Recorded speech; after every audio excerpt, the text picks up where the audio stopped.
Hey everyone, how you doing? This is Amon Green, Gourmet Packers all-time leading rusher, and you're watching Packers Total Access Live, your daily source for Packer content. Go Pack, go!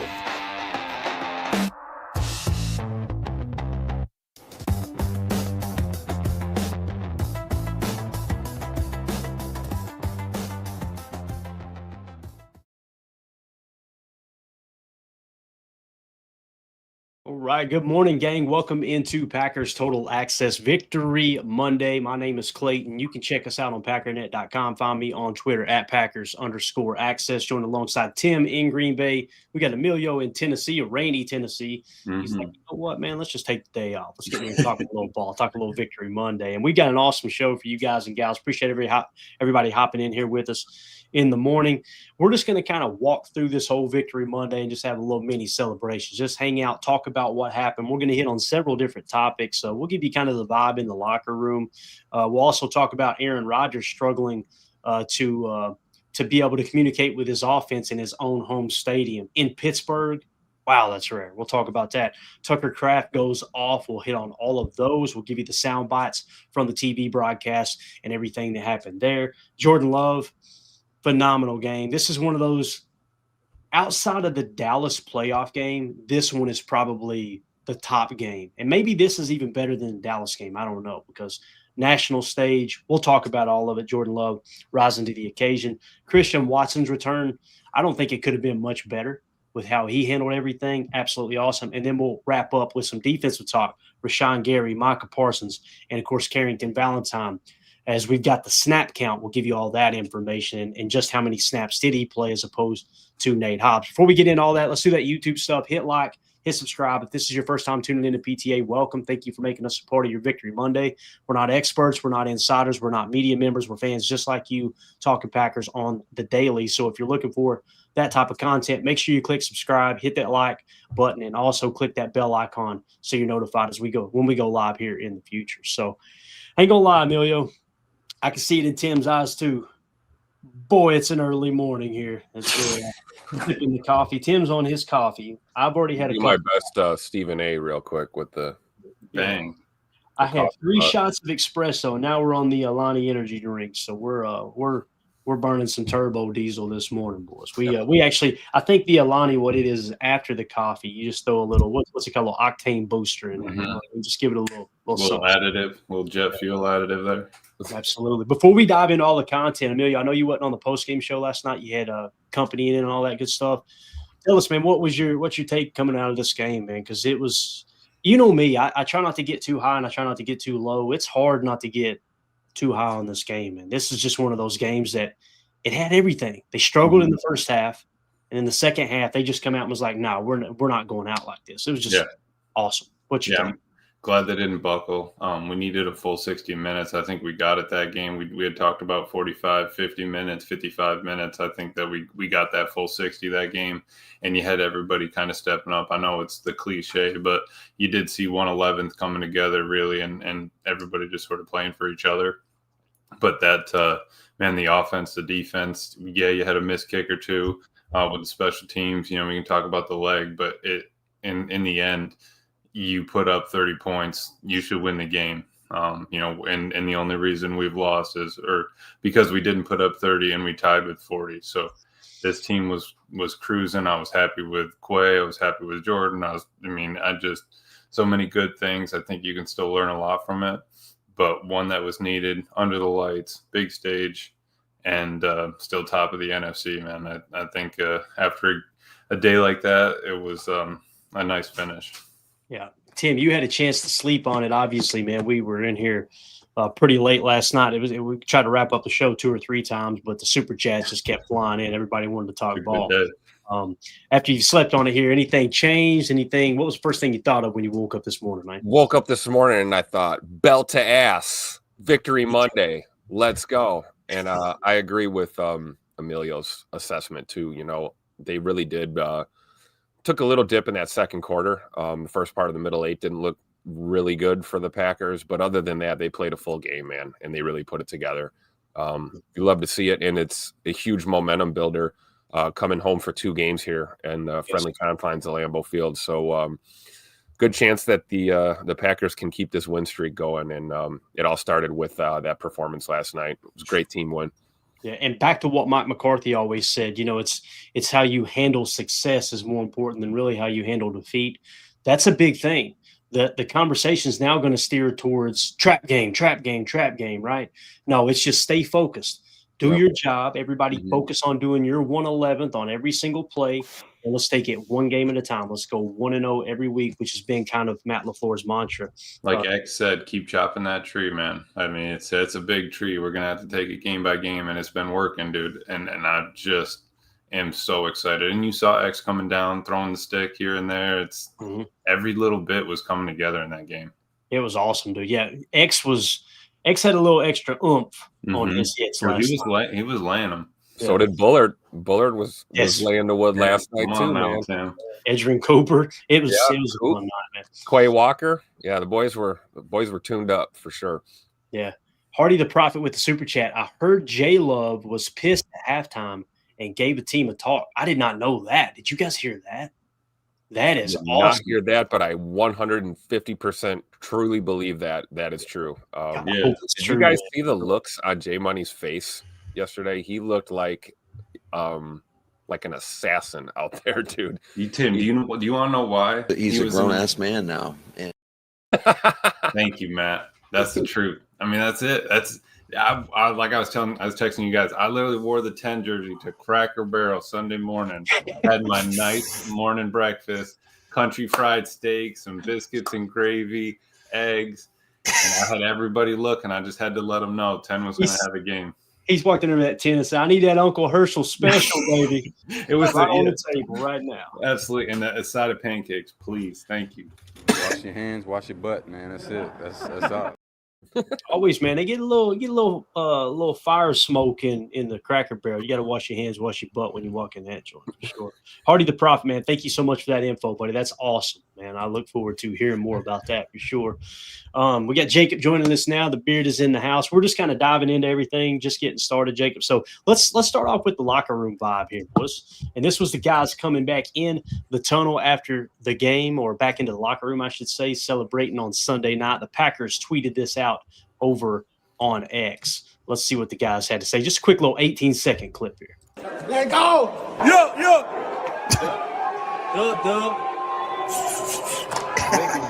Go! Trash the bull.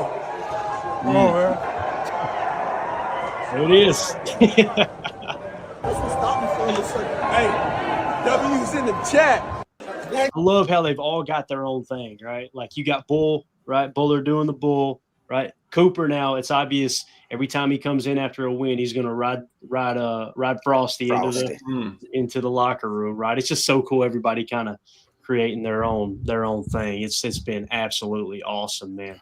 And then of course we have Matt LaFleur in the locker room giving a speech, and shout out to Packers Twitter account, which has been doing a phenomenal job, man. They cut the corners just like this team has. This was Matt LaFleur in the locker room. Like I said, Packers Twitter tweeted this out last night. Here we go. That second half is who we got to be every week, man. Great job. Give it up for yourself.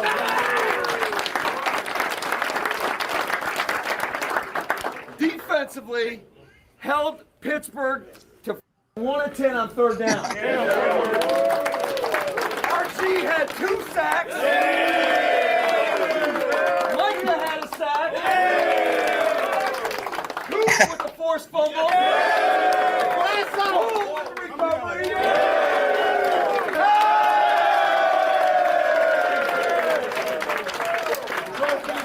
Hey, what's that little trophy you got there?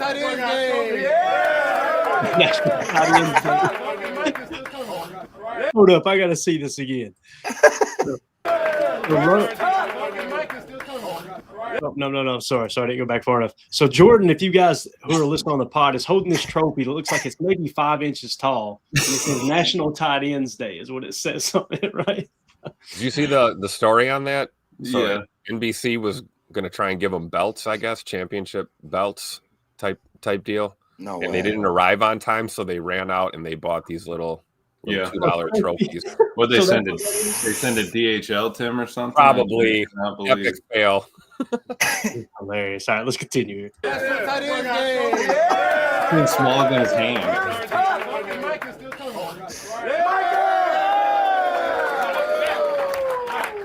Hey, I got 2 game balls though on National Tight End Day. Oh, this guy went 7 for 143.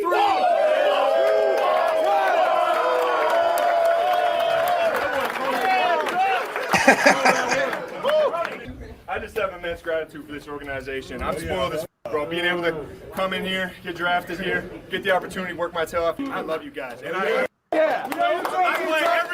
play every play the way I do because I love you guys.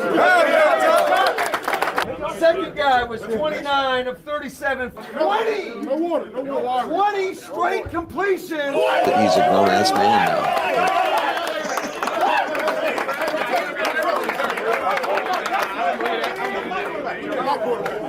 Hey, way to stay together and come ball in the second half, man. That's what we got to keep doing. Keep stacking it. Keep going 1-0 every week. Yeah, hell yeah. Hey, Victory Monday! Hey, every week the objective is to go 1-0, man. Let's keep chopping this tree down, bro. We got a great team. Hey, pack on me, pack on 3, 1, 2, 3. Oh, you love to see it. Dude. Bob was absolutely awesome in that. Scared money don't make money. That's right. And also, man, I want to give a shout out to Matt Schneidman over on Twitter. He tweeted this out. Check this out. They said the Packers were just playing Renegade in their locker room. Oh, boy. So that's the a ultimate tradition. troll of the Steelers fans. Wow. That's a tradition in Pittsburgh. If you don't know what that means, they play Renegade by what band was it, Tim? I know it's I think it's Sticks. Is it? Yeah. Sticks, So yeah. yeah. You hear Pat McAfee sing it all the time on the McAfee show because he obviously grew up in Pittsburgh. So the fact that they were playing that in their locker room, dude, they were not holding back. And I'll just say this too, like y'all said, Jordan Love had kind of a look in his eye. I'm not saying he was being disrespectful to Aaron. I'm not saying that at all. But when they met at midfield afterwards, Aaron's smiling, and Jordan, you kind of catch you from the side shot, you can kind of catch his face. It wasn't granted at all. He looked like a damn man on a mission, like he was still in that mode. You know what I'm saying? It was wild. So, any other thoughts on all that in terms of Victory Monday? Yeah, I think we're at that point with Jordan now, right? You know, Matt wasn't lying. He's a grown-ass man now. And you know, we talk about aw shucks Matt going away, and now we have Tupac LaFleur. I think aw shucks Jordan Love is kind of gone away. I think he's got that laser focus as a competitor and full command of this offense. Obviously, going off 20 straight completions and leading the troops in a game that looked like for a couple of minutes there it could get kind of ugly, and he really turned it around, and we get the 10-point dub. I just love the way Jordan's playing right now. Yeah, I can't know if this is true, but B. Timmy, who usually comes in with some pretty good stats, says Next Gen Stats said it was a 0.1% chance that he had to get those 20 completions in a row. That is unbelievable. Let's go. Yeah, love it. Here was Aaron Rodgers after the game, and he was talking about – I'll just let him kind of explain it here. Tim, give me a screen grab for this one. I know it was on Pittsburgh's YouTube page, so even though it's on Twitter everywhere, we may get dinged with some AI. Thank you so much. Here was what Aaron had to say about the Packer fans traveling to Pittsburgh. Listen, they did this in Arizona. They do it in other spots, right? It's just so rare that it happens in a place like Pittsburgh. Here we go. At one point, they were chanting "Go Pack Go," and you hit DK for a 25-yarder. That had to be a little bit of a strange feeling to quiet that chant for once. I've heard that chant for 18 years, so Packer fans travel really well. First time in a while I've used silent count for a home game. That's a credit to those Packer fans. We're talking about in the Steel City, boys and girls, in the Steel City, the Pittsburgh Steelers had to go to a silent count because the Packer fans were so loud in the stadium. That is just absolutely awesome. So, again, you'll notice, and I'm going to do it. I'm going to be an ass for a second. You'll notice that some of the sports talk, whether it's Milwaukee or Madison or wherever, boy, they love to point out that green and gold package rivalry, don't they? And how, well, that fan base didn't show up, or this portion of the fan base didn't. The Milwaukee crowd let us down, or Green Bay's crowd, look, they didn't show up like Milwaukee. They love to create that division, but boy, oh boy, they don't want to talk about this, right? They don't want to point out the fact that the Packers fans travel so well and take over stadiums. Guys, Arizona, not the greatest franchise, right? Let's be honest. They're not like you when you think of traditional, the backbone of NFL in terms of franchises, you don't think of the Arizona Cardinals, right? You think of people like Pittsburgh. You think of people that kind of helped create this aura around the National Football League, especially right after the merger of these franchises that had a lot of success. You've got Packer fans taking over these type of cities, these type of stadiums now. That's absolutely wild to me. And again, I know the 4-letter network won't talk about it. God forbid they say something positive for a change, right? I turned it on for 5 minutes this morning, let me feel the vibe here a second. They almost look disappointed. It's the strangest thing. You got a former Packer player in Mark Chmura. He looks like somebody pissed in his Cheerios. It's like, you're not going to find a bigger win outside of a playoff win or a Super Bowl, right? And you get, well, you had this happen and that kind of win. Shut up. I got some advice for y'all. Take 2 weeks off, then quit. Like, be happy for once. Your listeners, your viewership are Packer fans. And I will never understand it. Other than we know they like to create a little controversy and get the clicks up and this and that. But anyway, I digress. I didn't have that in the show notes, but my God, it just drives me crazy. Anyway, you guys got any thoughts on any of that? I think what Nick McSwain says is anger sells. They basically sit there and that's what they look at, which stop calling yourself the Good Karma brand. Yeah. We're the Good Karma. Yeah, and when we hoist Lombardi and have the parade on Lombardi Avenue, bring it home a Super Bowl trophy, I don't want to hear how supportive you were all year and how excited you are for this team. Yep. Yeah. I completely agree. We're sitting here at Holmes ESPN negative. That's basically what it is. All subsidiaries and everything. It just seems like you said, to Nick McSwain's point, they just try to be the drama. Basically, the drama providers, basically, like they don't know how to do actual reporting nowadays. They don't know how to do actual media. So all they have to do is go analysis. Yeah, exactly. Actual analysis, actual play-by-play. Like you remember the days of old of ESPN when you'd love. I remember Monday morning, I used to love waking up, watching the highlights of them just breaking down what happened over the weekend. Now it's, this guy's in his feels and this dude. It's like, shut up. Yeah. Don't put that name in my mouth right there. You're coming off this great win, and there's a portion of the fan base that's stalking Matthew Golden, right? And he basically deactivated his Instagram account. And it's, what's going on?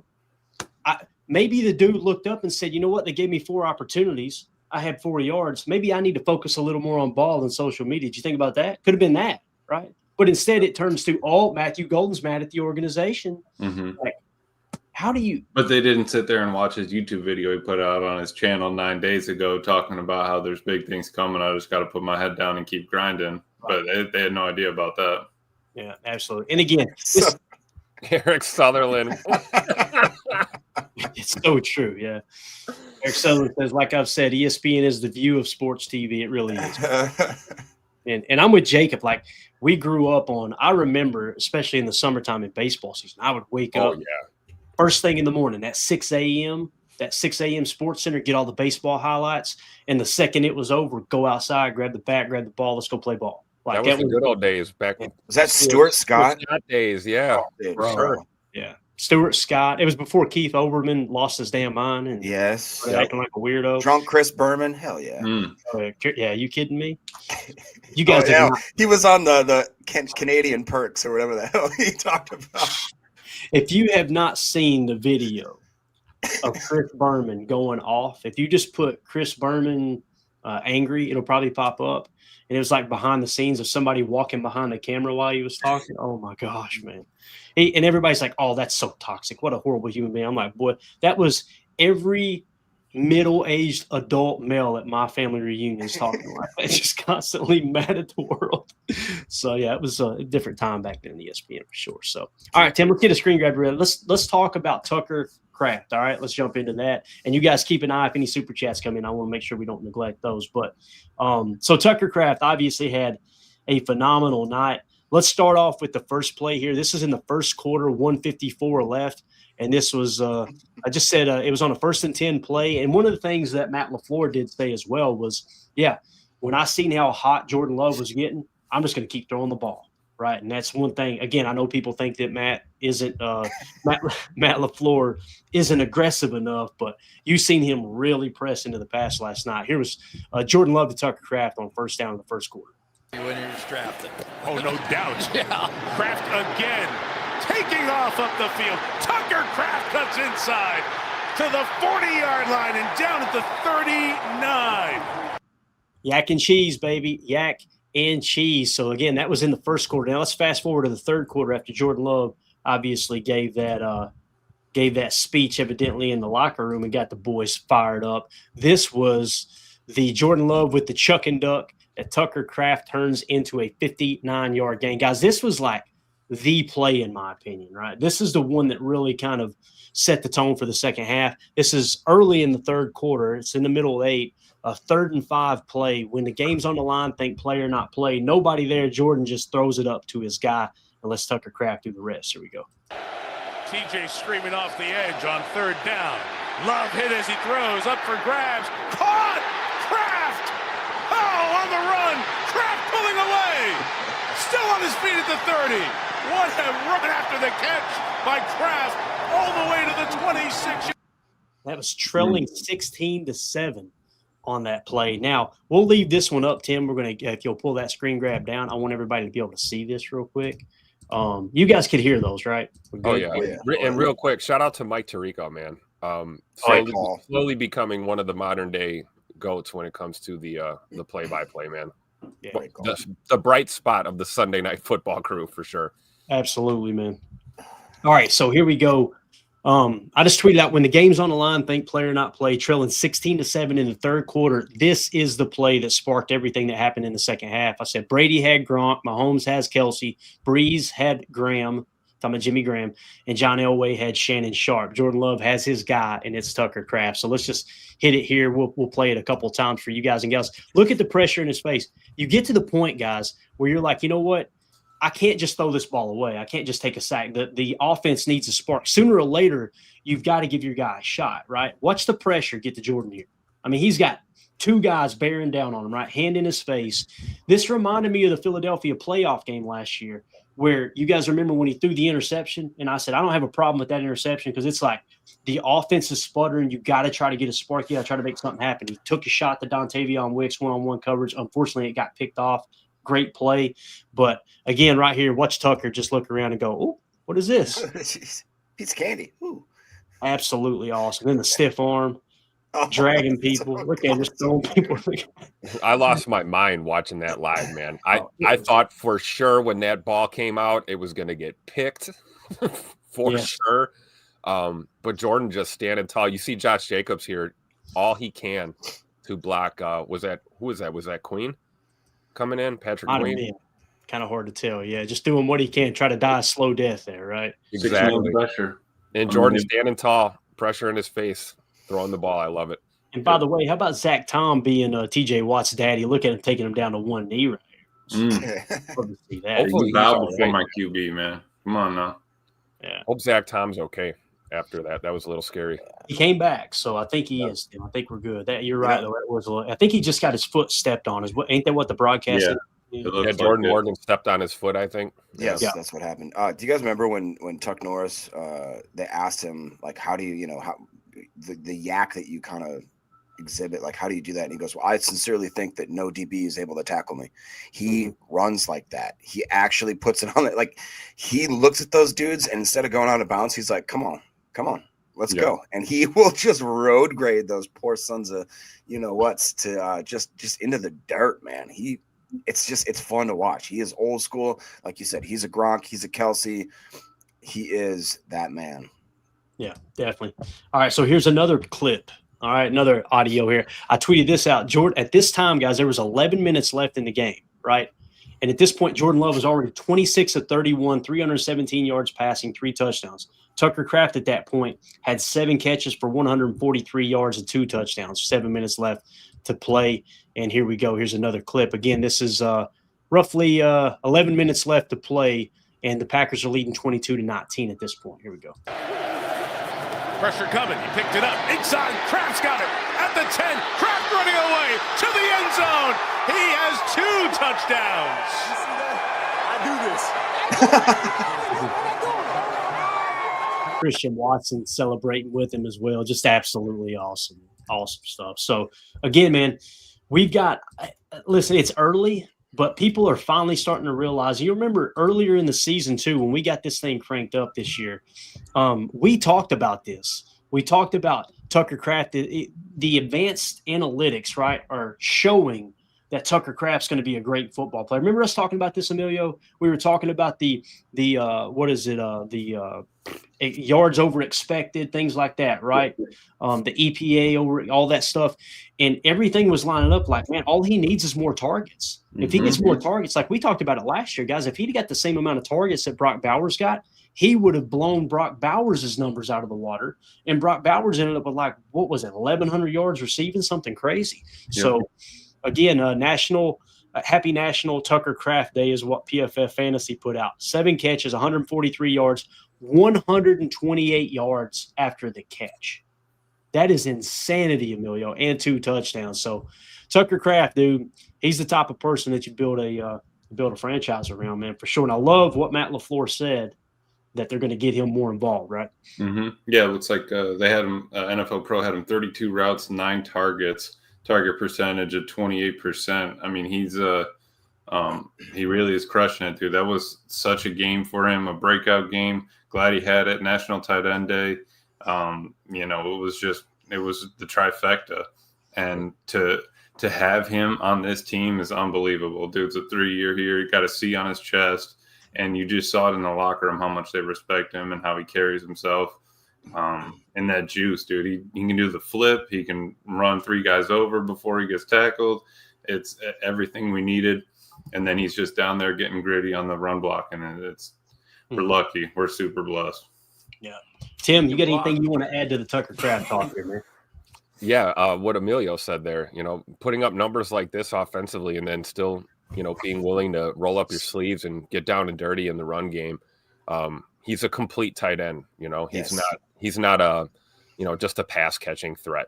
Tucker is the real deal, complete tight end. And so grateful and happy that he went off like he did on national TV. The NFL is on notice now. I'm willing to bet next year on National Tight Ends Day, they don't leave him off of the graphic. We'll just say absolutely. That. Yeah, I don't know what they're feeding these here new hots, but I tell you what, he's eating that dang old Wheaties, whatever he's eating, man. The protein powder. I mean, I don't know, man. He is an absolute beast. He is what I thought he would be. We all talked about how much we love Tuck. I think the most poignant thing that he said in that locker room was, I play the way I play for you guys. Like that, to me, that gave me chills, bro. Like that literally gave me chills. He knows what it is. He knows what the time is. We're talking about a guy that had a chance to go to Alabama and decided, no, I'm going to stay in small little South Dakota because this is where my daddy wanted me to be. Wanted to stay there with his friends and family, actually, finish what he'd started. Like the guy is just an absolute G, literally and figuratively. He's got it now on his helmet. I think that the respect he has for this organization, he understands that the time is now. And holy crap, I literally think we got ourselves a Gronk, we got ourselves a Kelsey, we got ourselves a Gates. Like this is our guy. Don't let this dude. I almost swore. Don't let this guy walk. Clayton and me were Clayton and me were going about to go live. I can't remember when it was, last night or something. And he's like, dude, how do you not swear on the podcast? You are just cussing like a sailor. I'm like, I don't know, man. That's what happens. But let me read this insight for you. Next gen stats. Two things here. Tucker Kraft. This one has him. Tucker Kraft recorded 131 yards after the catch. Packers Week 8 win. 3rd most yards after the catch in a game by a tight end since 2016. Second stat. On the season, Kraft leads all tight ends with 346 yards after the catch, 110 yards, 110 yak over expected, plus 56 more than any other player at the position. Overall, he caught 7 of 9 targets for 143, 2 touchdowns, recording every reception against man coverage, despite running just 14 of his 32 routes against man. he finished with the most yards against man coverage by a tight end in over 6 seasons. George Kittle, Week 14, 2018. Let's go. You know what we're going to be saying about Tucker Kraft before you know it? Pay that man his money. That's coming. That's coming. It's coming, And, baby. Let's go. I'll help write the check. You kidding me? You can borrow my pen. I ain't got no money. You can borrow my pen. You know what I'm saying? Can we make it a lifetime contract? Can he just be here for life, please?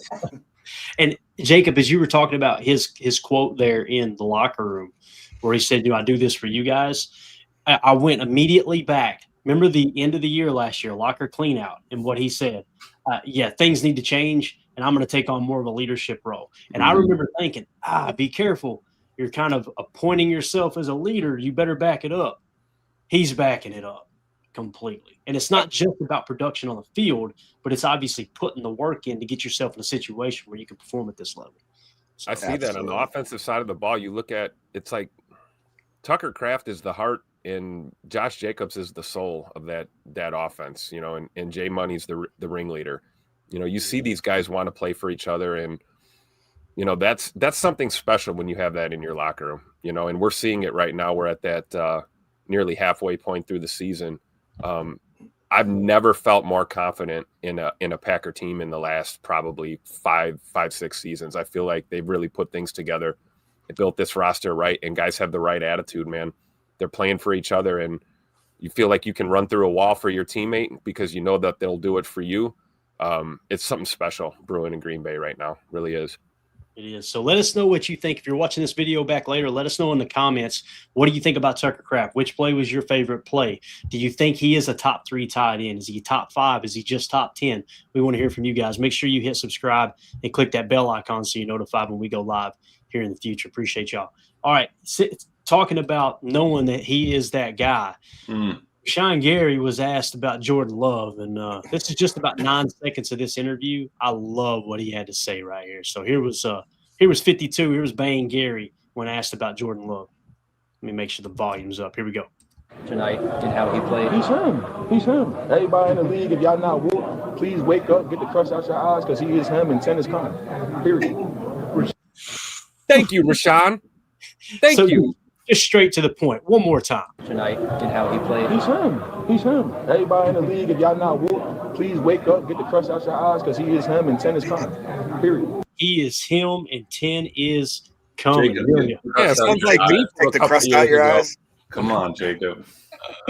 Love it, dude. Absolutely love it. So, you know, Jordan, yeah, he and Tucker Kraft, they had an awesome night together, right? Like that. I mean, it was just a phenomenal game they put together.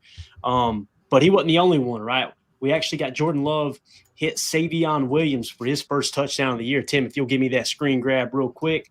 This is Jordan Love to Savion Williams. I love how they started scheming stuff up. This was that cheat motion. They bring him across the formation and set up just basically a swing screen is what this is called. This is real big in college football right now too. It's where motion a guy over. It don't even have to be a running back. Motion them over and let the momentum take them almost like a bubble screen. And you got 3 blockers on that side where they had a bunch set. So it looked like it came out kind of an empty set, and they had Savion to the far right. So it was a 3-by-2. The 3 on the left was bunch. So you're typically the way that take that off for just a second, Tim, if you don't care, man. I apologize. I want you to be able to see the formation before we play the video. So notice the motion has already happened, right? So he was over here. So when teams line up in this bunch set, right? When they line up in the bunch, you know, Tucker's in the inside, right? When they do that, notice how the DBs play off. The reason being is typically whether they're in zone or man, they're going to play man technique, and they're going to play what you call catch man. And what they do is rather than everybody be up on the line where you run a switch concept and get all tied up on each other, they stagger their coverage back and they play catch man, and they just kind of catch the guys out of the backfield. Whichever direction they go, you've got a particular zone, and it's going to be match. You're going to turn into man coverage and fade off the line. So when you set that up, this is a beautiful play call by Matt LaFleur.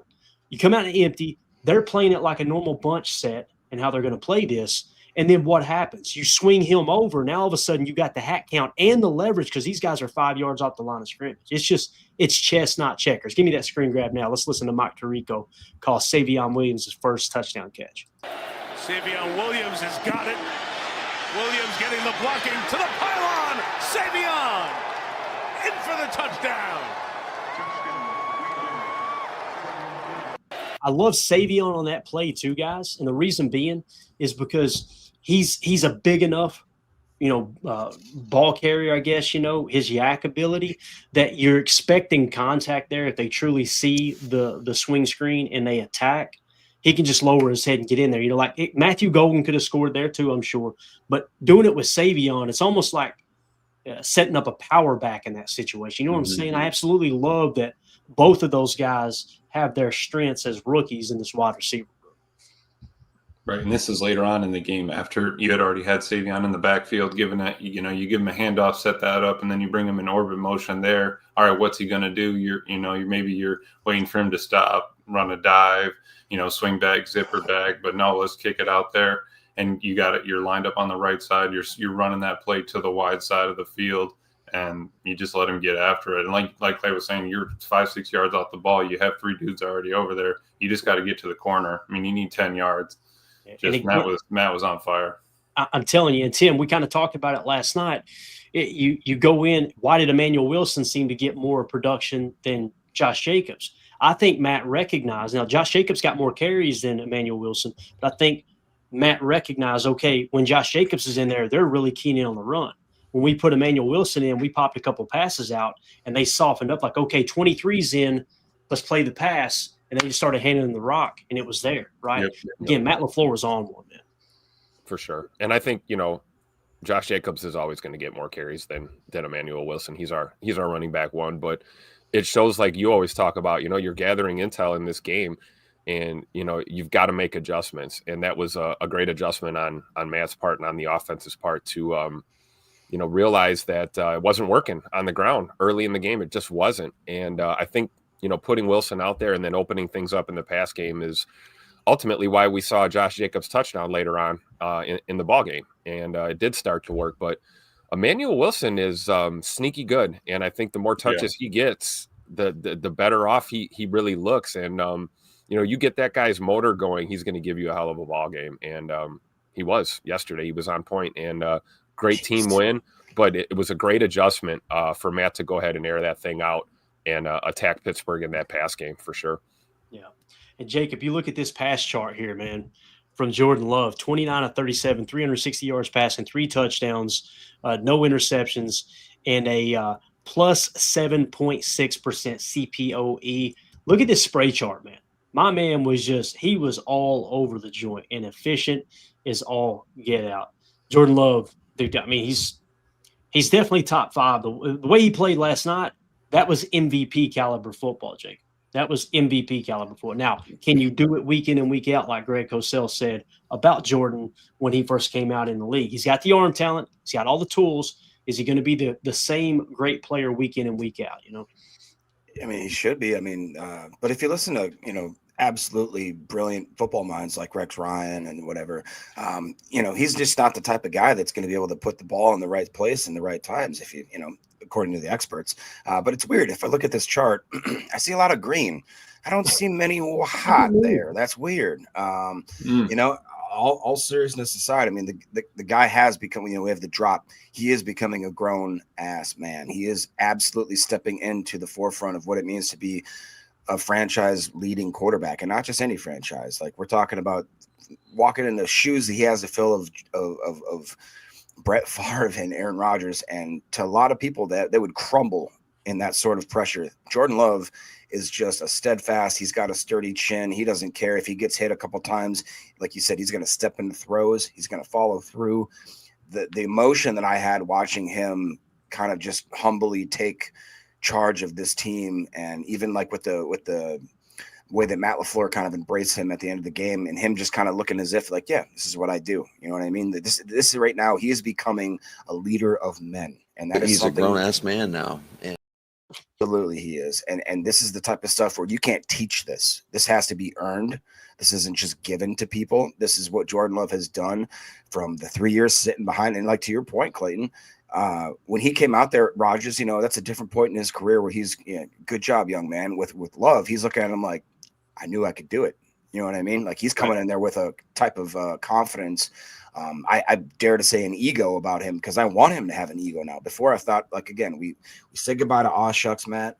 We said goodbye to a certain sort of almost swore again. Sissying around a little bit.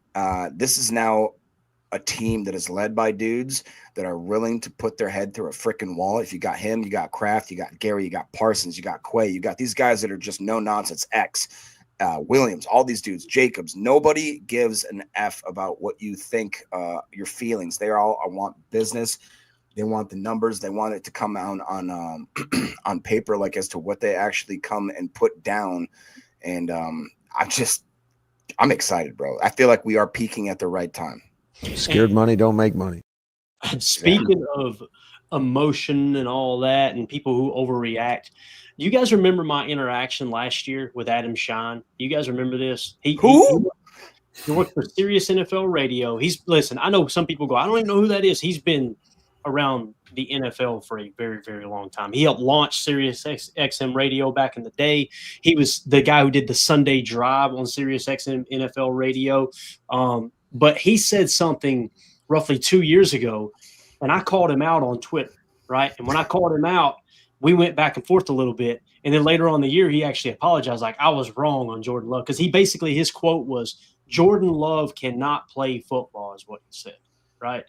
Now, again, he apologized. Hey, it was a bad take. Well, earlier this year, here's what he had to say on Mad Dog Sports Radio on Sirius XM.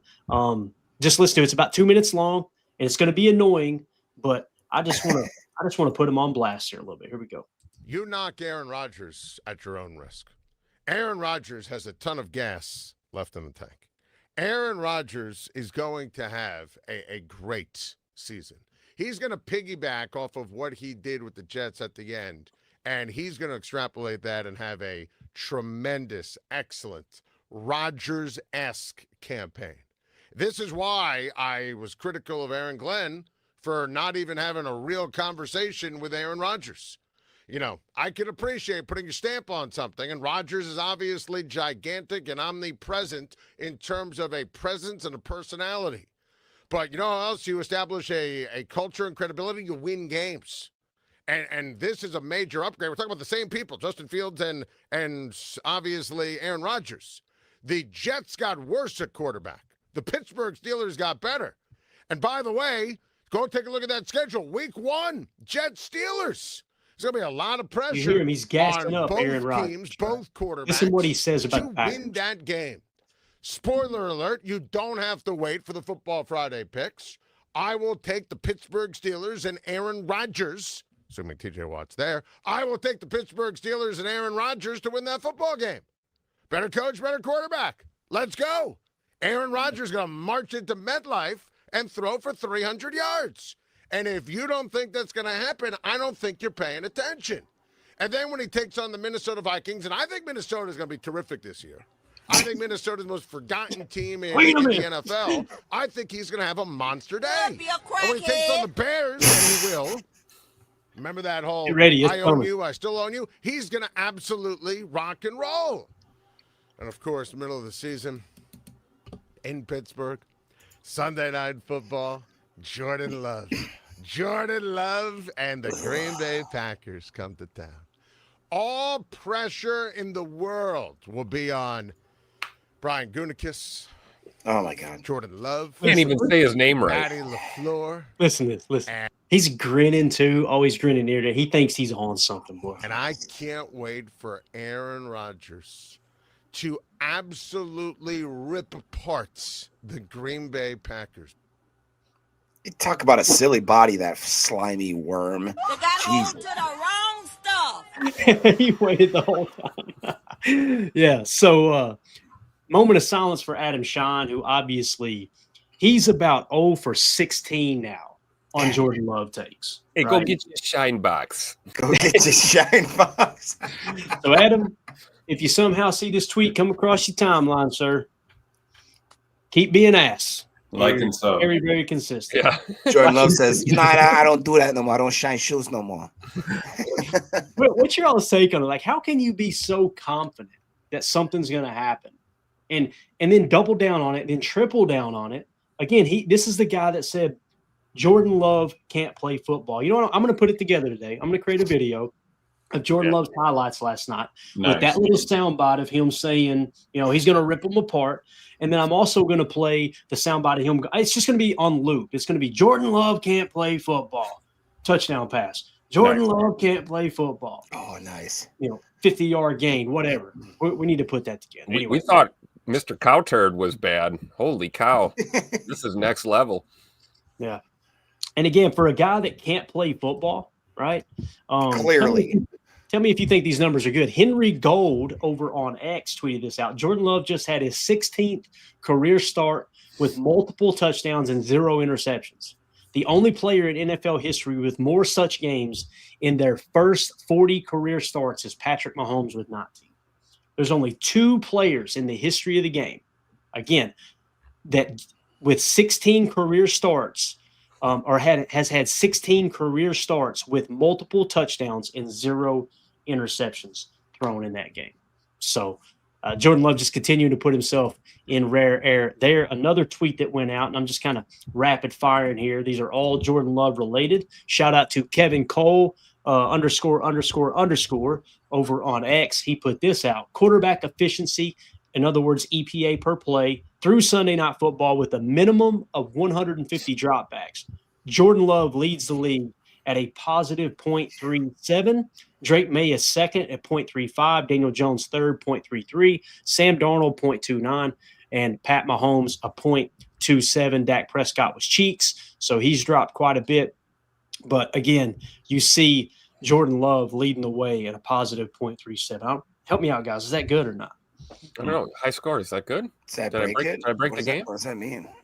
That works for me. I like high scores. Let me just add to that picture Clayton put up earlier of his passes in that blurb. Completed 20 with a 0.1% chance. We talked about that earlier. And then he said he also excelled against the blitz, which he was bad at, right? Everybody said that he was bad against the blitz. Completed 12 of 17 passes for 211 yards and all 3 touchdowns. Third most yards against the blitz by any quarterback this season. Unbelievable. So here's another stat for you. All right. Let's just let the hits roll on here. Jacob Morley, go give him a follow at Jacob Morley on X. Jordan Love, 20 plus consecutive passes completed, 350 plus passing yards, 3 plus touchdown passes, 0 turnovers, 0 sacks. Why do I mention that? That's the first quarterback in NFL history to do all that in a single game. There's no other quarterback in the history of the game that has had 20 consecutive passes completed, plus 350 or more passing yards, plus 3 touchdowns, no turnovers, and not been sacked all night long. And some people say, well, that means he's being protected well. Guys, sacks are a quarterback stat. Don't believe me? Watch Caleb Williams play. There's some quarterbacks that are just so unaware they'll take sacks when they need to get rid of the ball. And Jordan Love is one of the best in the league at not just his mobility and ability to navigate the pocket and create those secondary throwing windows, but also just being smart enough to throw the ball away and know when to play for another down. Just absolutely awesome. So he's a grown-ass man now. And correct. I shared those statistics with what I will call a kind of a black-pilled Packers fan, and the response I got after showing that, like literally one of the best performances we'll see, they said, "Well, he gets lucky sometimes."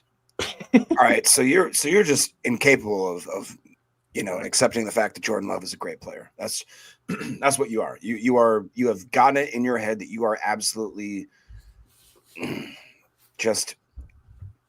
I can't even. They've convinced themselves that they know everything. Yes, dude. Facebook is the worst. Like, I never thought Facebook. That's where it was. It was on Facebook. Yeah. I had to just remove myself from those groups. I'm like, because they don't want to. I was in a Discord chat one time too. I ain't going to say the name, but it was one particular person who, let me tell you, this guy, when things go wrong, he all of a sudden creates a fake accent, and then it's like he gets all amped up and he tries to make him sound like he's, from New Jersey and he's all tough guy and I'm going to get in here and talk a bunch of crap, right? Gabagool. Yeah. Like, and then all of a sudden when things go in a different direction, he loses the accent. Like, it's like, what happened there, bro? Crackhead. Fake tough guy stuff, right? And there was one time that in a Discord chat, I said, hey, man, why don't you hop on and break the tape down with us, and I'll show you what I'm talking about. Like not like I'm going to prove you wrong, but just like it's embarrassing. It's like secondhand embarrassment. You guys know what I'm talking about? When someone's talking and you can tell they don't know what they're talking about, but they've convinced themselves that they've convinced you that they know what they're talking about, and you're just like, boy, he has no clue right now. So it was more of a I wanted to change him. I can change him. I wanted to be like, hey, man, come talk ball with us, and we'll kind of break it down. I'll show you what I'm talking about. And he just laughed it off, took it as an insult. I'm like, okay, the point, Jacob, you can't help those people. You just can't. You can't, man. They don't want to learn. They just want to bitch and moan, and they want to be right all the time. That's all it is. It feels so good to know that we can like go back, I don't know, 2 years, almost 3 years, and pull our own recibos when we were talking about the progress of Jordan Love stepping into the role as a starter to where he is now. Feels really good, doesn't it, Clay? Doesn't it feel good to see that potential in a player, and then to see this player now right on the cusp of literally going to the top of the mountain? It's so awesome. I was dragged left and right for talking about J Money being the truth very early, and people told me, quit getting ahead of yourself. He's got so much more to prove. He's not elite. Yeah, J Money's elite. Show him, Emilio. Flex that jersey. Where's number 10? He only throws dimes, baby. Only got a little syrup on it, Tim. Only got a little syrup on it. Okay. Come on now. That's okay. They got pretty good, baby. Let's go. Hey, Andy Watkins says, Clayton, can you do just a single pod with only a New Jersey accent? That'd be money. Cannolis.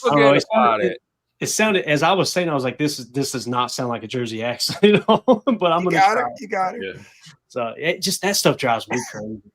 Like people in, different parts of the country, they try to really overemphasize, that this is who I am type thing. And when you try to come across as a tough, the thing that bothers me the most is when they say, that's disgusting. That's disgusting. What does that even mean? That's disgusting. Like, what are you talking like? Anyway, so another stat, PFF tweeted this out. Jordan Love in the second half versus the Steelers. Check this out. 100% adjusted completion rate. 100%.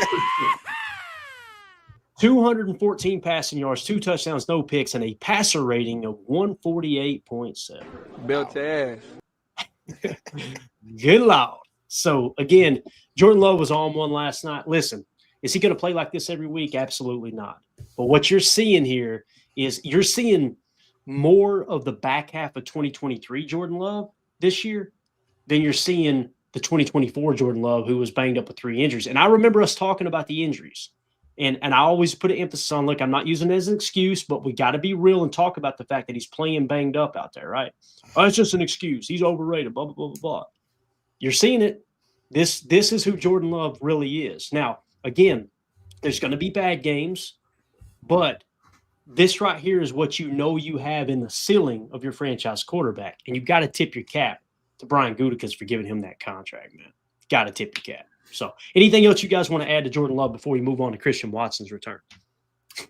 Per NFL Next Gen, his highest passer rating so far, 112.8, which was higher than 2022 when he had 14 passes of 112, and his completion percentage right now of the 70.9, highest of the career as well.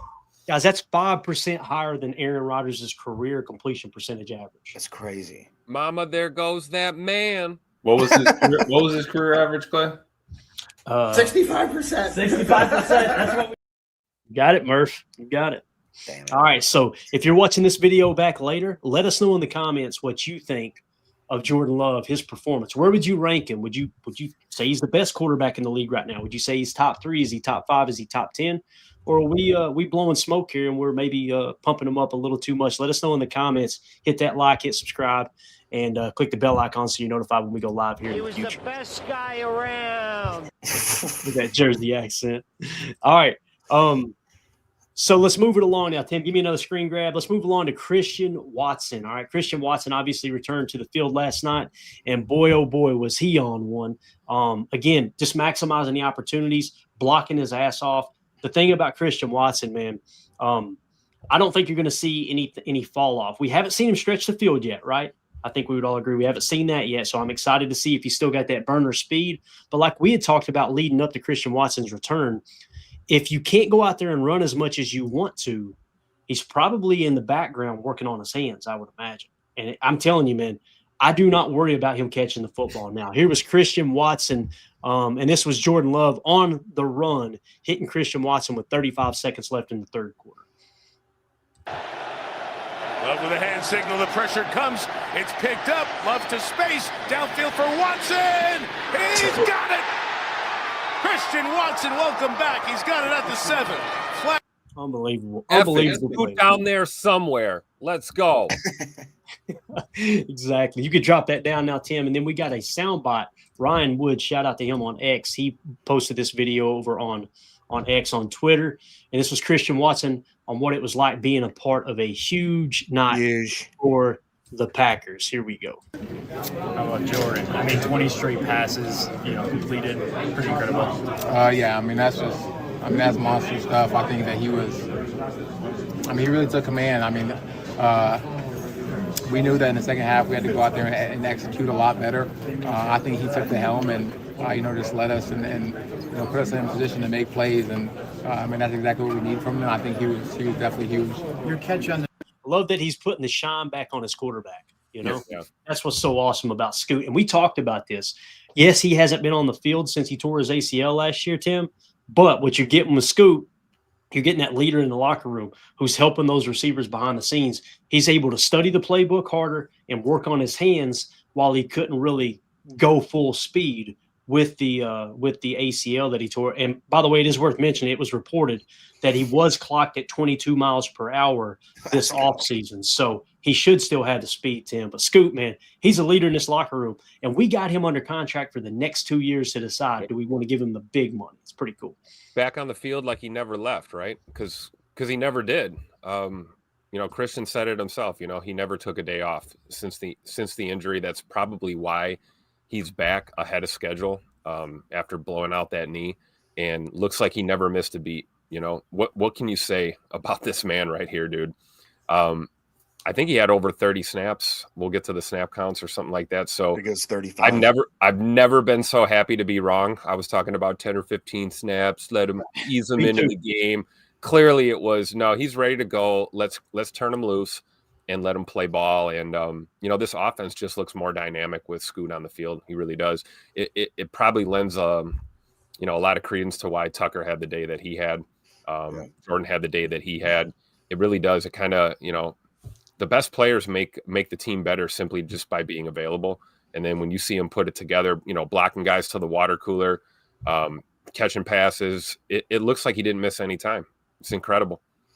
Yeah, to your point, Tim, I mean, that's the type of players that we need and we have built in this organization. You looked at Tucker Kraft said at the end of the season last year, basically said, like, if you're not on board, then get the F out of here. And that's what we got with Jacobs. That's what we got with X. That's what we got with Coop. These guys that literally are saying, they're like, we're going to put everything we have on the field. We're going to leave it all there. And if you're not one of those guys and you don't deserve to be on the squad, I think that resonates throughout the whole team, the whole organization, to your point. Go ahead, Emilio. You get anything on Christian Watson? What do you think of his return, man? Just an absolute dog. He got 35 snaps, 23 routes, 4 targets, 4 catches, 85 yards, 21.3. He just was absolutely crushing it. And he averaged 21.3? That's what they have him at. That's crazy. I got it for you right here, Emilio. We're on the same page. Yep. I say Christian Watson picking up right where he left off before the ACL. Yep. He was ranked second in the NFL in yards per reception. First game back, 4 targets, 4 catches, averaging 21.3 yards per reception. Go ahead, Emilio. Literally first play back, basically. He's blocking downfield. I mean, I was trying to say that 2 years ago, and it was the return game of the Pittsburgh game when nobody said he could do anything. He had no hands. He couldn't catch. He couldn't run routes. The man can block, and he's been able to. And what we see today, he can run some routes, and he can get open. I don't think any of that timing really slipped, right? Like with him being out, I think Jordan still kind of knows where he needs to be and has that feeling for Christian out there. I'm just so happy. And I remember seeing a couple plays, too, where we shuffled him into the wing, and he slipped right through and was able to run a route. I just love that we already incorporating that, and he wasn't afraid, right? I'm coming back from a knee injury. You worry about things here and there. Once I saw that first hit, two dudes, kind of popped him there, and he got right up and kept going. All right, it's game time. I think you get that first one out, all the jitters are gone, and let's go. For a second there, I thought we were going to see a jet sweep to Scoot. Right. Oh, yeah, right. A little bit of sugar, getting an ID on the defense. Are they in man? Are they in zone? I thought, man, one of these plays, they're just going to hand the ball to him. But what a great game from Christian, man. After missing almost 300 days, almost a year of no live action, and it says something about a player for you to miss that much time and you just pick up right where you left off, like Clayton said. It's amazing. Yeah. And Jacob, read that comment for me. I'm going to pull something else up real quick. I want to point out, as you read that comment, catch rate over expected plus 44.6% for Christian Watson. That is insane. That is crazy. Jen Wright with the chat here says Watson was game-changing yesterday, even if his stats don't show it. I would argue that his stats do show it, but I agree with what you're saying there, the sentiment there. With another comment earlier about him setting up blocks, we forgot how much of a difference maker Christian Watson is in the running game, or just even when he has to be out there and run block, he's damn good, man. Block. I mean, he can block.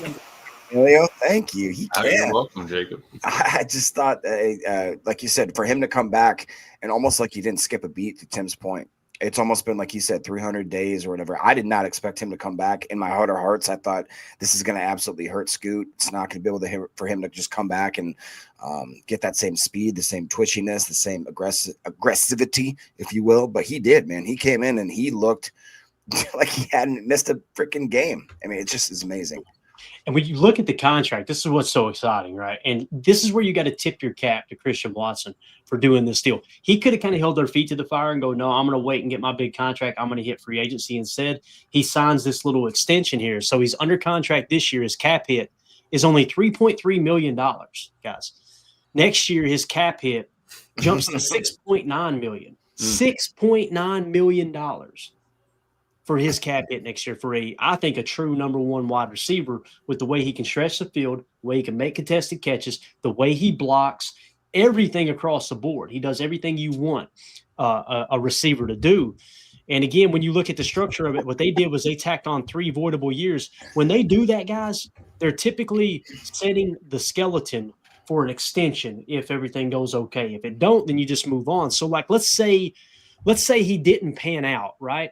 Then next year, what would happen is the dead cap attached will be $4.8 million, and you could just cut bait and you're done. You're right. You're clean cut. Now, if he just plays those 2 years, test free agency, and leaves, you're only on the hook for $3.6 million that will get accelerated from the voidable years in the year 2027. However, they're already thinking, let's get this extension going, boys. And what's cool is, if they were to get him an extension next year and you've already got those voidable years, you could push those down. There's a multitude of ways that you can make this work. He's only 26 years old. So what I would like to see is to get him under contract through the age of 30. If he continues at this rate, there's no reason to think that he won't continue at this rate, seeing that that's his first game back. You would expect that to be the rusty game, right? Yeah. So not the Rusty Hurts game, but the rusty game. You know what I'm saying? So Rusty Hurts. Oh man, it's been a minute since we've seen him. And you listen, you got to tip your cap. He's a good guy. Yeah, I've heard. You got to tip your cap to Brian Gutekunst for getting this contract done, but more so, I think you tip your cap to Christian Watson for being a team player, coming back early from the injury. He's the guy in there digging out the safeties, digging out the ends, blocking for the running backs, right? He's been a team leader this offseason, working with the young receiving corps. Never missed a beat all year long in terms of the offseason program. He was there every single day. He's just, he's different. Sure. You look at a receiver the caliber of Scoot, and you would expect him to be a diva. You would expect him to not.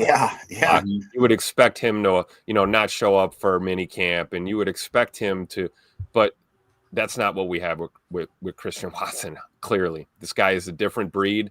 I think it runs in the family. I mean, you look at that family; they've got a ton of talent in that family on multiple levels. You can tell it's a testament to how he was raised. Shout out to Mama and Papa Scoot. That's incredible to see an elite wide receiver that is willing to roll up his sleeves, do the dirty work, show up every day, be a team player. take a team-friendly extension, do what you have to do to remain a Packer, rehab a nasty injury, come back ahead of schedule, and immediately have an incredible performance. Scoot is on a level all his own. Honestly, he really is. Dude, to that point, Papa Scoot, remember when he first, like, it was within minutes of him having that injury, he said he's going to come back. He's going to absolutely put his head down and grind.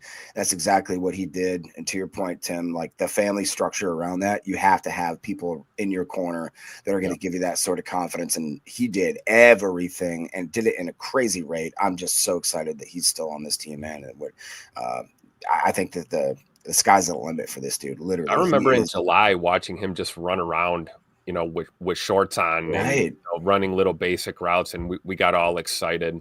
And we had that feeling like, oh, maybe he's ahead of schedule. And it's like it's a testament to his work ethic. The guy literally never stopped grinding, even with the injury. I mean, I can imagine that the medical staff and the trainers probably love to work with Scoot, because he follows it, does what he needs to do to get back. And it's amazing that he's, we were talking about Thanksgiving, getting him back for Detroit on Thanksgiving. And it's like, here we are. He's already back playing at a high level and helping us get a win. I love it. Yeah, definitely. Eric Sutherland says, only person that should be prouder than Christian Watson is Christian himself. This young man is an absolute gem, nothing but humility and dedication. Amen to that, man. So Christian Watson couldn't happen to a better person, man. Absolutely awesome. Hard work pays off, man, for sure. Murphy in the chat says, I love that no one on this team seems to be a diva. I love that we don't have guys doing all these commercials and stuff to play ball. It's so true. It's so true. And again, when we talk about Packer players, the Packer way, that's what you're looking for in a player, right? You're looking for these guys that they carry themselves different, Emilio. To Corey's point, do you know who got the 3 balls for Sunday Night Football, right? Jordan Tucker and Micah. You know who has the last ball now currently? It's Jordan Tucker and Rashawn Gary. Micah handed that Sunday Night Football ball over to Rashawn and said, you deserve that, man. But he's a locker room. He's a cancer, Emilio. He talked about it in his interview. Rashawn said, man, you can tell what kind of person Micah is and what we all put into this and the drive. Micah said he didn't deserve that. He wanted to give it to the man that did deserve it, and that would be number 52. It's hilarious, too, because when I seen those 3 standing out there, I remember thinking Rashawn Gary should be out there. And it's so cool that Micah recognized that, right? And again, great leaders, what do? They absorb criticism and redistribute praise. That's and what it's just all across the board. You heard Christian Watson. They're talking about him. Great comeback. Now putting the shine back on Jordan. Jordan putting the shine on his receivers. Tucker putting the shine back on the guys. Man, I do this for you guys, right? It ain't about me. I do it for you. It's just we're building a team. We're not collecting talent. So if you're watching this video back later, let us know in the comments what you think about Christian Watson's return. Do you think he's 100%? Do you think he's still maybe holding back a little bit? Do you think he's going to return fully to 2024 Christian Watson, where he really seemed to have turned the corner? Let us know in the comments what you think. He can block? Well, let us know. There you go. Let us know in the comments. No rock. Hit like, hit subscribe, and click that bell icon so you're notified when we go live here in the future. All right, let's talk a little defense. Actually, let's get some Jeff Hafley. Let's get a little smirking Jeff Hafley up here, because he was cooking with Crisco last night. Get over here! Belt to ass, BTA. Know what I'm saying? Crisco sponsor the show, by the way. Let's go. All right, so this was Rashawn Gary's first sack of the night, as he sacked Aaron Rodgers for a 3rd down stop. Jeff Hafley was dialing up the Joker 1, and if I remember correctly, guys, you guys know what Joker 1 is. Actually, let's just show you real quick on the screen. I don't think we'll get in trouble for actually showing you the diagram here, at least the picture of the play. So Joker 1, that's Micah playing the Joker, where he's standing up over the nose, right? He's flirting around with that A gap. They did it most of the night. This was also a cheetah package, I'm almost positive, as well. So cheetah package is 1 defensive tackle, 1 true defensive tackle. I think it was Devontae White on the field. And then you had 3 edge rushers. It was most of the night. It was Micah. We've seen Enigbare out there a lot too, but it was Micah, Rashawn Gary. Sometimes it's Enigbare. Sometimes it's Baron Sorrell. But again, this is NBC, and this is Mike Tirico on the call. People were roasting him, raking him over the coals because he got the name wrong there, I think, on Micah, and he said Mac. But like I said, Rashawn Gary, Jeff Hafley dialing up the Joker 1. Here's Rashawn Gary's first sack on 3rd and I think 15 on this particular play in the first quarter. and 4. Parsons forces Rodgers to escape, but is there at the end. He and Khalil Mack meet at the quarterback. He and Khalil Mack meet at the quarterback. Dang. Khalil Mack. Right. And you'll notice he actually, I think he put the belt on that play. Dude, too. I'll be honest. I was a little like when Rashawn hit that in the first drive. I was like, damn, he put the discount double check on him. Oh no, man. I think maybe Tirico grabbed the wrong mug in the broadcast booth. He might have drank whatever Chris Collinsworth was drinking. You got the old Summerall mug. Here's the guy. All right, here was Rashawn Gary's second sack. And in this tweet, I just said Rashawn Gary with another third down sack. Someone check on ESPN Milwaukee. They are not well tonight. All right. So this was a fourth quarter, 9:47 left. Another third down play. Guess what? It was Joker 1 again, and it looks like a cheetah package. Here we go. The Packer fans who made the trip making noise. Micah rushes up the middle again. Aaron in trouble and brought down. One of the defenders who played with Rodgers 6, 7. Now the Packer fan. Love it, man. Love it. So Rashawn Gary having himself a night, obviously. Let's go around the horn with that for a second. Then we'll get into a little Micah Parsons talk. But obviously both very, very effective last night. Rashawn Gary now, I think he's 5th in the league after all the stats were tallied. He's 5th in the league in sacks now. And of those top 20 guys or whatever, I want to say he's 6th. I think it's 6. Maybe it was 3rd in run stops as well. So not only do you got a pass rusher, but you've got someone who's going to play the run really well. They just play off each other extremely, extremely well, he and Micah, because like right there, Micah's forcing the pocket. Gary, kind of a cage rush, little engage, watching Rodgers try to step up in the pocket, comes in and pounces on him for the sack. So this cool is what seeing we this talked about when the trade rumors first started circulating, right? No, Tim, we heard we're all trading this. 3 first-round picks, right? We're going to trade 3 first-round picks and Rashawn Gary for Micah Parsons. What did we say? That's stupid. The whole point of bringing Micah in would be to pair him with Rashawn Gary on the field at the same time, and we got a real good look at that last night. I love it. Absolutely. Yeah. I just think that like you put a couple dogs on that line. To Tim's point, the idea that we were going to trade away our best pass rusher to get another pass rusher to me was just absolutely asinine. And then when you get there and you pair him, like you said, because I mean, man, I don't think you'll ever see a more disciplined edge rusher than Gary. You know what I mean? For the stuff that we've asked him to do, somehow setting the edge every now and then, whether or not we want to let him pin his ears back. When you have a guy like Parsons on the opposite side, it just really does free up Gary to be like, okay, you go out there and you absolutely just do the scary Gary stuff, right? Like you actually show us what you're made of. He was a humble guy in Michigan. He was a humble guy in his first few years here. Asking him to do what I think would probably not let himself go, not uncage himself basically and just play more discipline. Now we're at the point where we have so many dudes on that line where we can actually rotate him in and say, go, Gary, you just freaking go. And now you, like you said, man, he is just complimenting Parsons, the way that those guys work together. I would be shocked if he doesn't hit double-digit sacks. Yeah, absolutely. And I mean, you can kind of tell, like Clay was saying, when Rashawn's able to power rush, but still be able to extend and get off the dude and have that visual of like a line to the quarterback. Because on the other side, Micah was getting 4 hands all game long. I mean, every time he lined up on the outside, they either slid the guard over to help protect, or they had a chip on Micah. So you get Rashawn over there one-on-one with the other, with the opposite tackle.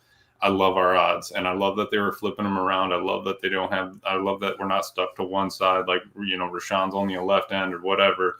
It's, it's that you don't know what's going to happen sort of thing with this defense that I just absolutely love. And yeah, moving them around, getting a joker, and everyone's playing for each other. Michael will take a sack, but dude, Rashawn deserves that ball. Devontae Wyatt, Kobe Wooden over there cleaning up the middle. Like, we wouldn't be having these opportunities without him.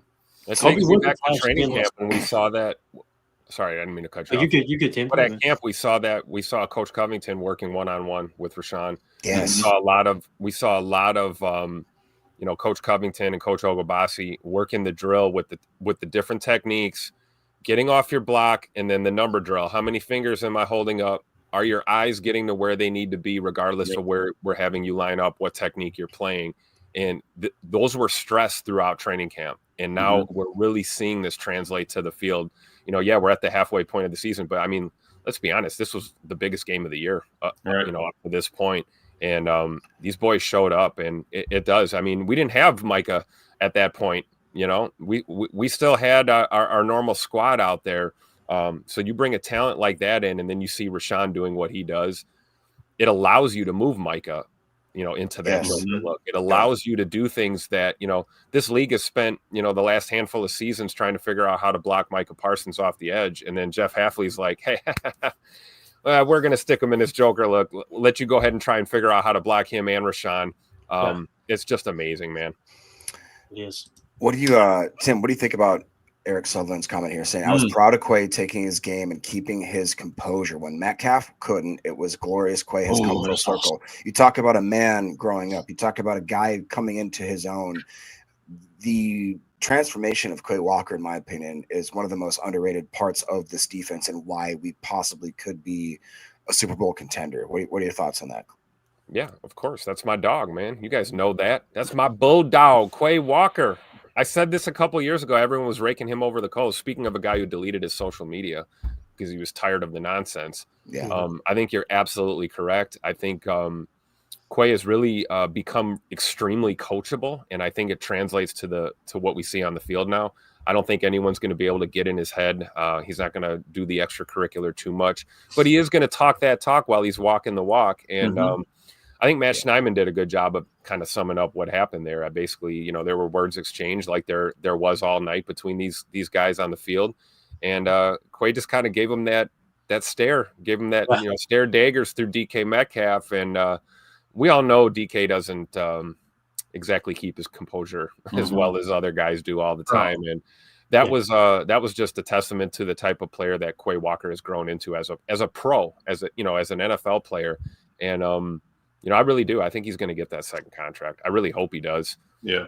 After what we've seen right now, and he is a leader on that defense, and that was a key moment because I thought for sure, seeing that we might get offsetting penalties here, but lo and behold, Quay kept his cool, never made contact after the play. I love it. So to your point, Jacob, yeah, I think this is full circle. This is someone learning from their mistakes and growing into a seasoned pro out there, which is what you have to be, man. We're talking about trying to win a Super Bowl here. You cannot have extracurricular, 15-yard personal foul, unnecessary roughness nonsense when you're trying to win a championship. And I think Quay understands that right now, and he's really playing at a great level. I love it. Talk all the smack you want between the whistles. You clean it up at the end. As long as we're not getting pre and post snap whistles and penalties, I'm good. We get the speed from our linebackers. You're seeing it out there, and his mental growth and strength from where he started was incredible. I mean, that's it. You can talk all the smack you want during the play, bottom of the pile. You get up, you stand there, dude's barking at you. Keep your cool. Keep your cool. I'll take 15 yards all day long for the team. And then everybody gets hype on something like that, right? You're getting jawed at. They're getting a personal foul. Everybody on your team's like, okay, yeah. You want to try that with Quay? All right, wait for the next whistle, man. You're about to get 6 seconds. So. I mean, the man literally tried to poke his eye out. He tried to poke him in the eye, and then the poke didn't work. That's growth for sure. Yeah, the poke didn't work, so let's grab the face mask and yank him down. All right, sir, you didn't see that? Okay, that's fine. Yeah, you know how that goes. It's always the last guy that gets the flag, right? Absolutely. Never see who starts it. Yeah, so Micah Parsons, listen, I know he gave his game ball to Rashawn Gary, and you make you think, okay, maybe he didn't deserve it as much again. This sack he got here, 14:47 left in the game. We're up 22-19. The reason you grab someone like Micah Parsons and you keep Gary, of course, Micah Parsons is what we call a closer. When you've got the lead in the fourth quarter, you want those edge rushers that can hit home, right? Him doing this on first down is huge too. Guys, he beats a triple team on this block for a sack. They bring over a tight end. He chips him. The tackle blocks him. He beats the tackle and then beats the guard and gets for the sack. Here was Mike Tirico with the call over at Sunday Night Football. He's at 319. You heard before that cadence. Rodgers deep drop. Nothing open. He's going down. Sack Micah Parsons. Number 1. Absolutely awesome. And he beats a triple team for that sack is wild, man. And then when you look at the stats here, we'll take one last glance at them real quick. These are your sack leaders in the NFL right now, okay? And this is according to NFL Pro, all right? So I can get it just right here. I apologize. So here we go. Myles Garrett, 10 sacks. Brian Burns, 10 sacks. You want to know why the Giants are a horrible organization? Was it the Giants or was it the Panthers? They're both horrible organizations. Panthers. Was it the Panthers that traded away Brian Burns? Yeah. So they had that tier 1 edge rusher in-house, and they said, we could part with that. And then you had the Giants who had that tier 2 post safety and Xavier McKinney. We could part with that. Saquon. And you wonder why they're garbage.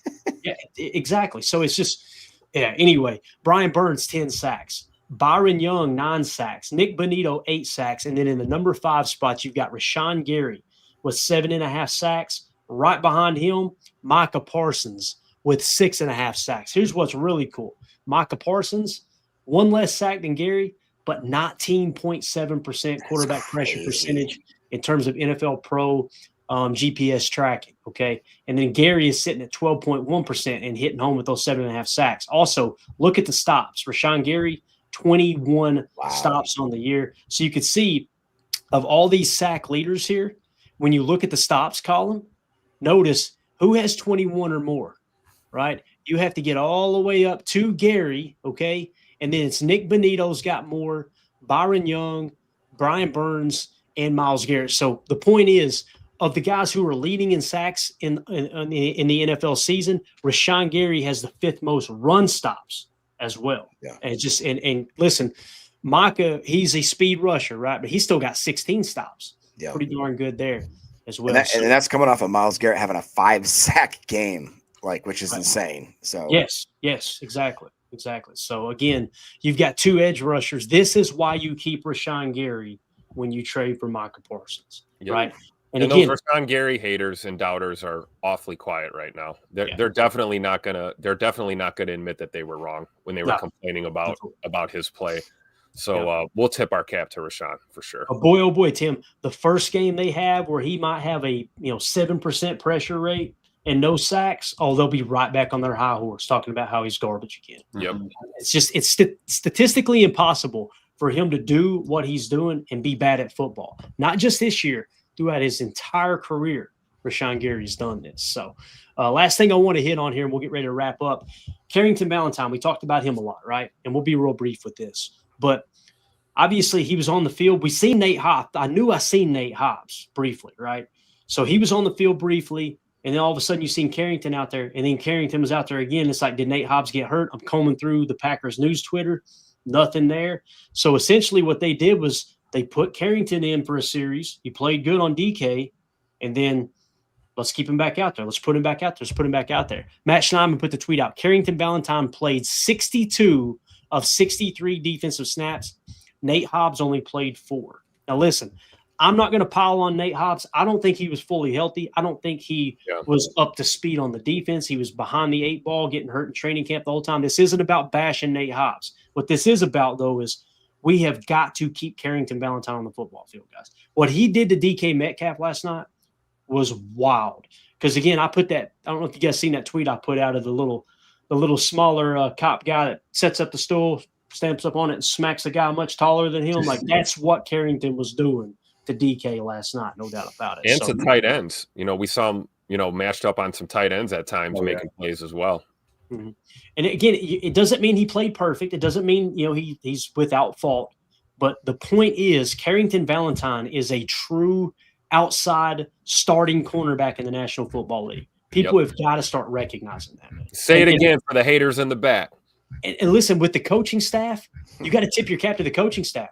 You know how hard it is to say, I know our GM just paid Nate Hobbs that money. And again, it's really just a 1-year deal. We talked about that pretty extensively on this particular program. But the fact that they're still willing to go, you know what? That's not the better corner right now.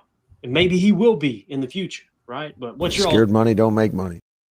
What's your all's take on Carrington Valentine and kind of where he's at right now? He's a dog. Plays with that chip, plays with that swagger, and a little bit like Tim says, a little bit of that jaw that's gone. A little bit of that jaw that's gone when we lost him. So I'm just happy he's out there. You got to get those reps. But then looking at it, if Nate Hobbs is a little banged up, gets better, whatever. If CV's out there playing like this, we have depth now. If you're saying Hobbs wasn't there, right? And you can put Hobbs in later on in the season. You never know when you're going to have an injury. I'm happy the secondary played as well as it did. We were talking about X earlier. I think he had a great game. And just really everybody. I think the secondary is starting to zone in, especially now having that front four rushing like they are. Agreed. I don't know what else I can say about CV that I haven't already said. I feel like I've been waving the flag, carrying the torch for CV for a while. I honestly am surprised that it took this long to see him get these kind of reps. You know, we've been talking the last handful of games about wanting to see more of them. And clearly he used that opportunity last night to his advantage, played some damn good football for us. And I hope we see more of him. He'll get to do it at home this Sunday against the Panthers for a nooner. Love it. Yeah, absolutely. Andy Watkins says, can't wait for Chalk Talk. Me either, Andy. I'm going to try to start to dive into the tape today and break down, try to come up with, we try to keep it at 10 plays. Last week it was 19. So it's liable this to be week it'll be 56 plays. Exactly. So I'm looking forward to it too there, man, for sure. But again, everybody that's watching this video back later, let us know what you think about Rashawn Gary and Micah Parsons, how they're really starting to gel together. How many sacks do you think they'll each do? Will they both finish with over 10? When was the last time that happened in Green Bay? Will they both finish with over 15? Because Rashawn Gary's actually tracking 15 sacks right now, and Micah Parsons right behind that as well. Let us know about Carrington Valentine. Let us know about Quay Walker, how you feel about all that. Hit us up in the comments. Also, hit subscribe, hit that like button, and click the bell icon so you're notified when we go live here in the future. Boys, that's all I got. The voice is going. I'm going to have to get a nap. Obviously, it was a late night. We were in here. Emilio seen when the link was created for the stream. He said, create at 1:30 in the morning. Yes, that's like me playing Xbox, Clay. I was surprised you're up that late. Exactly. Emilio was calling audibles when he saw that post. No doubt. Before we get out of here, Tim, tell them about this awesome organization we're raising money for here. And we just got, 4 more days left. So we're coming down the wire. Yeah, this Friday, the 31st, Halloween, that'll be the deadline, I believe, to get your donations in for Operation Horses Heal. OperationHorsesHeal.org/how can I help, or you can scan that QR code in the upper right hand. But obviously, we teamed up with Operation Horses Heal to help raise money for them, to get them a truck and a horse trailer so they can bring this life-changing horse-assisted programs directly to veterans. You guys all know, if you've watched this show even for 5 minutes, how we feel about the men and women who serve our country, and give us the freedom to be able to sit here and talk ball with you guys. So Operation Horses Heal is doing a lot to help veterans, active duty personnel, and their families on their own self-guided wellness jerseys. So each donation, regardless of dollar amount, till the end of the month here this Friday, is an entry to win an autographed Romeo Dobbs jersey, courtesy of Packer Fan Total Access, a.k.a. Clayton and Mandy and Pristine Auctions. Thank you, guys. So go to OperationHorsesHeal.org and make sure you check out the site and see what they're doing for our veterans and their families. But more importantly, if you can donate, that would be great. If not, hey, share the link. You know, tell a friend to tell a friend to tell a friend, and let's raise some money for a great cause, and also give you a chance to win a cool piece of Packers memorabilia. So OperationHorsesHeal.org/how can I help. Yeah, another way to find that link real easy, if you just go to my Twitter account at Packers_access, the tweet that's pinned at the top of the page will be a quote tweet of Tim's tweet. You click on Tim's tweet, the link's right there. You can do it on your phone. You can do it from your desktop, whatever. So real easy way to access the link there. And again, there's no amount too small to donate. And then look, if you don't have funds to help give to this cause, we completely understand. Just spread the word. OperationHorsesHeal.org. That helps as well. So we appreciate y'all helping out with the veterans, and something that's near and dear to our heart here at PTA for sure, man. Appreciate all the sacrifices that those men and women continue to make for our freedom. So that being said, we're out of here, guys. We'll be back tonight, 6 p.m. Central for PTA Live. Victory Monday rolls on. Jen Wright said, we'll see you at 6. We know we will, Jen. Appreciate you so much. With that being said, as always, let's go out and be the change we want to see in the world, and go Pack. Here we go. Bye, guys.